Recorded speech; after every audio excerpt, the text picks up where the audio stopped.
सुमित जी, ये भी हो सकता है कि न्यूक्लियर प्रोग्राम की जो कंडीशन है उसको लेकर ईरान हाई बार्गेनिंग करने की कोशिश करे, क्योंकि इजराइल के अपने मसले हैं जो ईरान को आगे चल के भी फेस तो करने ही होंगे।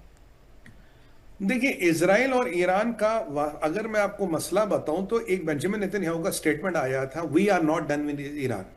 मतलब हमारा ईरान के साथ हिसाब किताब पूरा नहीं हुआ है, सीधा हाँ। क्लियर, मतलब एक लाइन में बिल्कुल डायरेक्ट स्टेटमेंट है कि हमारा भाई, अभी आपने, अमेरिका ने हमारे हाथ बांध दिए। अभी आपने कहा भैया रुक जाओ, हम 10 दिन रुक जाएंगे, 15 दिन रुक जाएंगे, महीना रुक जाएंगे, 6 महीना रुक जाएंगे। ईरान के साथ हमारा हिसाब किताब पूरा नहीं हुआ। देखिए, इसराइल क्या चाहता है? इसराइल चाहता है यूरेनियम जाए, इसराइल चाहता है बैलिस्टिक मिसाइलों वाला मसला खत्म हो, इसराइल चाहता है प्रॉक्सी जाए और ये रेजीम बदले। इसराइल के ये 4 ऑब्जेक्टिव है। अमेरिका का नंबर 1 ऑब्जेक्टिव यूरेनियम, मिसाइल थोड़े कम हो जाए, अमेरिका को वैसे मिसाइल से दिक्कत नहीं, रेजीम ना बदले तो एक मॉडरेट से लोग आए जो ऐसे जो अमेरिका का कंट्रोल में हो। और जो अमेरिका का तीसरा मसला है वो है कि प्रॉक्सी जो है, इनको मिनिमलिस्टिक कर दो, खत्म मत कर दो, मिनिमलिस्टिक कर दो, तंग वंग ना करे, ठीक है जी। और सबसे बड़ा कमर्शियल ऑब्जेक्टिव क्या है अमेरिका का? भाई मेरे हाथ ईरान के तेल पे लग जाए, मैं ईरान का तेल कंट्रोल कर लूं। अब जब हम ये तेल की बात करें, देखिए यहाँ यूएई ने भी एक सिग्नल दिया है। यूएई कह रहा भाई एक बात बताओ, पिछले 50 सालों से हमने तेल से पैसा कमाया, हमने एक इकोनॉमी बनाई यूएई, ठीक है, जो पूरी तेल पे डिपेंडेंट नहीं है, 60% तेल पे डिपेंडेंट है, 40% और कमर्शियल एक्टिविटीज से हमने एक रास्ता दिखा, और ये रास्ता पूरे गल्फ स्टेट्स के लिए था।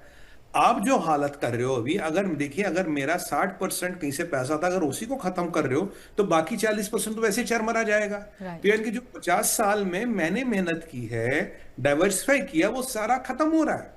कि अगर ये ऐसी परिस्थिति चलती रही, हमारी इकोनॉमियां खत्म हो रही है, चरमरा रही है। कल मैंने आपको एक आंकड़ा दिया था, 600 मिलियन बैरल का तेल, ठीक है जी, का नुकसान हुआ। 600 मिलियन इंटू $100 कर लीजिए मोटा मोटा, यानी कि $60 बिलियन का तो तेल नहीं बिका। और जो इंफ्रास्ट्रक्चर का नुकसान हुआ, जो डिस्ट्रक्शन हुआ, ये 500 बिलियन से 1 ट्रिलियन तक जाता। आप बोलोगे सुमित भाई ये इतना बड़ा नंबर होता क्या?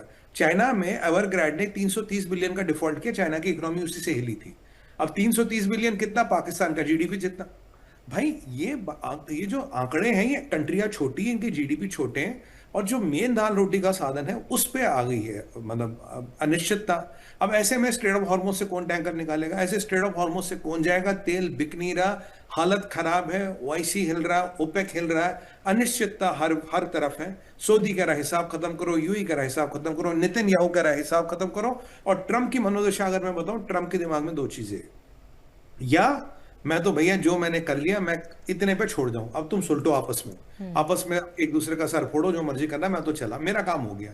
या एक निर्णायक युद्ध करके पूरा मसला साफ करे। जी। अब ये अमेरिका में हर चीज पैसे से तोली जाती है, अमेरिका क्या फायदा, अमेरिका क्यों करे? अब उनके लॉन्ग टर्म समीकरणों में ये ट्रंप पे डिपेंड करता है, क्या वो अभी एग्जिट करना चाहता है और बोल भाई सुलटो आपस में, और क्या या वो पूरा मसला खत्म करना चाहता है। ये टोटली ट्रम्प का डिसीजन है। और अमेरिकन हमेशा अपने फायदे की बात सोचते हैं, अपना पैसा सोचते हैं। अब यहां क्या होगा क्या नहीं होगा, अगर अमेरिका भी एग्जिट मारता तो इसराइल के लिए बड़ी मुश्किल होने वाली है, और पूरे मिडिल ईस्ट की अर्थव्यवस्था के लिए बहुत बड़ी मुश्किल होने वाली है। क्यों? क्योंकि यूएई ने एक अच्छी बात कही, कह रहा हमने तो आपस में व्यापार करके एक हमने अर्थव्यवस्था खड़ी की, एक पराया मुल्क यानी कि ईरान, उसने आगे सारा ध्वस्त कर दिया। भाई ये हमें मंजूर नहीं है। मतलब सही बात है कि हमने 50 साल तक मेहनत की, आपने आगे सारा ध्वस्त कर दिया। भाई ऐसे कैसे चलेगा? और स्ट्रेट ऑफ हॉर्मुज की आप परिस्थिति जानते, कह रहे 10-20 एक जहाज निकले हैं, बिल्कुल। बाकी परिस्थिति भाई कहाँ 120-150 जहाज, कहाँ 10-20 जहाज निकल रहे, वो भी रिस्क पे निकल रहे हैं। तो ये व्यापार तो बंदूक की नोक पे तो व्यापार तो नहीं हो सकता ना, ये तो बिल्कुल क्लियर बात है जी।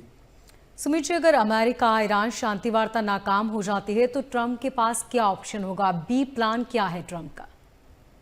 देखिए, ट्रम्प के पास 2 ही प्लान है। या तो वो अभी एग्जिट मार जाएगा कि जी मेरा, मैं खुद ही यूनिलैटरली विक्ट्री डिक्लेयर कर लेगा, मैं जीत गया। ट्रम्प जानते हो, ट्रुथ सोशल पे जाएगा, बोलेगा हमने जीत गया, हमने ये कर लिया और अब हम एग्जिट मारेंगे, thank you very much. Israel को बोलेगा जो तूने करना कर, क्योंकि जो बड़े बड़े चीज थे वो तो मैंने तुझे करके दे दिया, अब आगे वाला मसला तो तुम खुद सेटल करोगे। और तुमने टाइम मांगा था, तुम्हारा असला बारूद हम देता रहेंगे, हमें पैसे भेजते रहो, तो अपना सेटल कर। तो ये आपकी जद्दोजहद जारी रहेगी, ठीक है जी। दूसरा मसला है कि मैं सोचता हूं कि अब मैं इस युद्ध को पूरा खत्म कर लूं, क्योंकि जो मिडिल ईस्ट के पार्टनर भी है वो अमेरिका को ये कह रहे हैं, यार अगर ये रेजीम एज इट इज रही है, मुल्ला रेजीम, तो ये ना जिएगी ना जीने देगी। क्योंकि देखिए, ईरान अब पहले ही बहुत पीछे था, अभी 30-40 साल पीछे चला गया। ये चाहेगा कि अगर मैं 40 साल पीछे जाऊं, तुम 20-30 साल पीछे आओ। भाई ऐसा थोड़ी कि यूएई इतना तरक्की करे, सऊदी इतना तरक्की करे, हम 40 साल पीछे जाए, ये नहीं मानेंगे। क्योंकि अगर रिजीम बदल गई, मान लीजिए कल को शाह का बेटा था, कुछ आता, तो एक आगे की बात होगी, एक डेवलपमेंट की बात होगी, पीस की बात होगी। फिलहाल ये जो रिजीम है, इसमें कोई पावर सेंटर नहीं है, इसमें किसी के हाथ पावर नहीं है, ये कुछ ना कुछ रायता फैलता रहेगा। ये पाकिस्तान जैसा, अफगानिस्तान जैसा सिनारियो हो गया। देखिए अफगानिस्तान में क्या परिस्थिति है, वॉर लॉर्ड्स हैं, हर एक वॉर लॉर्ड के पास अपना अपना क्षेत्र है, राइट। वो छोटा छोटा बादशाह अपने अपने क्षेत्र का है। इन वॉर लॉर्ड्स का एक समावेश, जिसे हम ये वाला तालिबान कहते हैं। जो पहले वाला तालिबान था और इस वाले तालिबान में बहुत फर्क है। करीब 30 जिहादी संगठन अंदर है इस तालिबान के। ठीक वही परिस्थिति भाई, यहाँ कई सारे फैक्शंस, कई सारे फोर्स होंगे, एक कॉमन मिनिमम प्रोग्राम सब बनेगा, कुछ कुछ करके चलते रहेंगे। ओवरऑल ना जिएंगे ना जीने देंगे, क्योंकि पैसे इनके पास रहेंगे, ये जिएंगे ना जीने देंगे। पूरी कोशिश करेंगे न्यूक्लियर बम बनाने की। और ऐसे में एक बंदे की एंट्री होती है, राफेल ग्रॉसी। राफेल ग्रॉसी कौन है? राफेल ग्रॉसी हमारे आईईए का हेड है, इनकी यूएन की बॉडी जो न्यूक्लियर आर्म्स वगैरह ये सब प्रोलिफरेशन देखती है, उसका हेड है।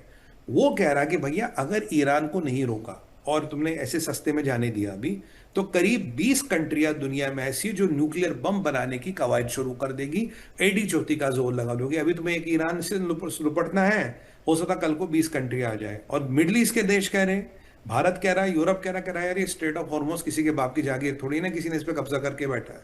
भाई ये तो इंटरनेशनल वाटरवे, ऐसे तो कल को हर किसी के वाटरवे पे कब्जा करेगा, हर कोई जजिया मांगेगा। तो अभी जो परिस्थिति है बड़ी वोलेटाइल है। पाकिस्तान की ज्यादा मुझे औकात लगती नहीं। हाँ, एक अच्छी डेवलपमेंट जरूर है कि रशियन एक्टिवेट हो गए। रशिया कह रहा है कि भाई अगर जरूरत पड़ी तो मैं मध्यस्थता कर सकता हूं। मेरा हमेशा से मानना था भारत और रशिया ये दो मुल्क हैं, मैंने आपके शो पे कई बार कहा, जिनकी औकात है इसमें मध्यस्थता करने की। क्यों? देखिए रशिया का एक रुतबा है, मोदी जी का बहुत बड़ा रुतबा है। अगर भाई मोदी जी टेबल पे बैठेंगे तो आपको भी मानना पड़ेगा, आपको भी मानना पड़ेगा। पुतिन टेबल पे बैठे पड़ेंगे, आपको भी मानना पड़ेगा, आपको भी मानना पड़ेगा। अब ये मतलब छोटा सा नन्ना सा मुन्ना सा शाहबाज, इसे तो वो ट्रंप अपना चपरासी समझता ना, चल पानी लिया। अब ये टेबल पे बैठे हैं, मुल्ला मुनीर बैठे, मतलब उनकी औकात नहीं है ना कुछ। भाई वो टेबल पे बैठे जिसका वर्चस्व, जिसकी दुनिया में धाक हो, मोदी जी हो, पुतिन साहब हो, ऐसे लोग बैठे तो कुछ बात हो सकती है। लेकिन नेगोशिएशन में आपको इसको भी थोड़ा दबाना है, इसको भी थोड़ा दबाना है। अब जब तक पाकिस्तान में नेगोशिएशन हो रही थी, पाकिस्तान किसको दबा पाया, पाकिस्तान क्या कर लेगा, पाकिस्तान की औकात क्या, कुरियर है ये, हीरा मंडी है, या कुछ नहीं होने वाला। तो ये एक चीज रशियन अब आए कि जी अगर आपको लगता हम मध्यस्थता कर सकते हैं।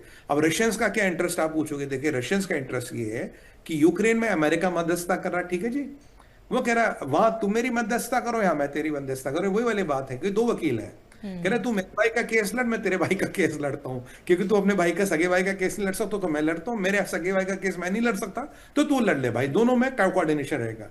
यानी कि यूरोप वर्सेस यूक्रेन की जो लड़ाई है, रशिया वर्सेस यूक्रेन की जो लड़ाई है, उसमें मध्यस्थता कर रहा है अमेरिका। हाँ, आपकी ईरान वर्सेस इजराइल अमेरिका की जो लड़ाई, उसमें मध्यस्थता कर रहा है रशिया। मतलब ये दोनों एक है ना, तू watch my back, I watch your back. भाई तू मेरे इंटरेस्ट देख, मैं तेरे इंटरेस्ट देखता हूं, दोनों मध्यस्थता करते हैं। तो ये बड़ा एक इंटरेस्टिंग प्रकरण है। और देखिए अगर रशिया आएगा या भारत आएगा तो इजराइल हो, ईरान हो, हर कोई लिहाज करता है। जब तक पाकिस्तान है, पाकिस्तान को कौन मान रहा जी, कौन जा रहा पाकिस्तान को। अब भिखारियों की चलती थोड़ी ना दुनिया में, सबको पता इंटरनेशनल भिखारी है जी।